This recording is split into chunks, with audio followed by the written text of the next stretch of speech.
నా క్వశ్చన్ ఏంటంటే మధ్యగజ రాజాకి మీనింగ్ ఎవరికైనా తెలుసా? సీరియస్ గానా? ఆయన చేయెత్తారు. ఎవరు ఎవరు ఎవరు? సురేష్ గారు చెప్పండి, ఎత్తారుగా చేయి చెప్పండి. సురేష్ గారికి మైక్ అక్కర్లేదేమో. చెప్పండి చెప్పండి. టైటిల్ మీదేనా? అయితే మీకు చెప్పే అర్హత లేదు. మీరు పార్ట్ ఆఫ్ టీమ్ అయిపోయారు ఇప్పుడు.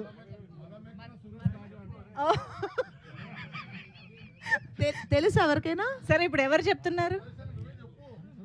కరెక్టే, చెప్పండి చెప్పండి, ఎవరో ఒకరు చెప్పండి. అదే మదం ఎక్కిన. అవును కరెక్ట్. సి నేను చెప్పాను తెలుస్తుంది వాళ్ళకి. కాకపోతే ఏంటంటే ఇప్పుడు ఇద్దరు చెప్పారు. ఎలా అంటే సురేష్ గారు almost part of the team అనుకుంటున్నాను. సురేష్ గారికి ఇవ్వట్లేదు మనం. ఇవ్వట్లేదా? టైటిల్ కొనుక్కున్నప్పుడే దాని మీనింగ్ ఏంటో తెలుసుకుని ఉంటారు. అది అన్యాయం అవుతుంది కాదా? ఇప్పుడు ఎవరెవరు చెప్పినట్టయితే? ఇప్పుడు నాకు తెలిసి సురేష్ గారితో పాటు ముగ్గురు చెప్పినట్టు. అయితే ముగ్గురు రండి ప్లీజ్. 1 2 3